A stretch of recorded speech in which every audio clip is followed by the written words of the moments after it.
Friends, இன்றைக்கி பாருங்களேன், எங்கள் வீட்டுக்கு பக்கத்து வீட்டில் 5ஆம் மாதம் பூ முடித்தாங்க. அதனால் கூப்பிட்டாங்கன்னு போயிட்டு வந்தாங்க. என்னென்ன கொடுத்து விட்ருக்காங்க பாருங்களேன். அங்கே பாருங்கள், சாம்பார், அந்த இட்லிக்கு சாம்பார், அப்புறம் சட்னி கொடுத்து விட்டாங்க. கலர் கலராக சாப்பாடெலாம் வைப்பாங்களாங்க, அது எல்லாத்துலேயும் கொஞ்சம் கொஞ்சம் போட்டு கொடுத்தாங்கங்க. அதுவே தட்டு நிரம்பி போயிடுச்சு. பாருங்கள், வெண்பொங்கல், அதுக்கு மேலே உளுத்தம் வடை, அதுக்கப்புறம் இட்லியே ஒரு 10 இட்லி இருக்குங்க. அப்புறம் புளி சாதம், லெமன் சாதம், அதுக்கப்புறம் இது என்ன சாதம்னே தெரியலங்க. வாயில் போட்டு சாப்பிட்டு பார்த்தா அது தக்காளி சாதம் மாதிரியும் இல்லை, வெஜ் பிரியாணி மாதிரியும் இல்லை.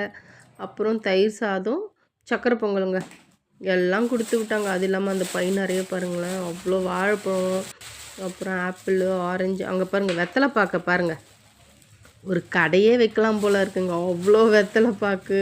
அப்புறம் சாக்லேட்டு, அப்புறம் அந்த கல்கண்டு இருக்குல்லங்க, டைமண்ட் மாதிரி குட்டி குட்டியாக, அது அவ்வளோ ஒரு மூட்டை மாதிரி கட்டி அதுங்க அவ்வளோ கொடுத்து விட்டாங்க. பூ பாருங்கள், இவ்வளோ கொடுத்து விட்டாங்கங்க. எனக்கு அந்த சக்கரை பொங்கல் அப்படியே நெய் அப்படியே ஒழுக இருந்ததுங்க, சாப்பிடவே நல்லா இருந்தது. நான் அப்பயே உட்காந்து கொஞ்சம் சாப்பிட்டேன் போங்க.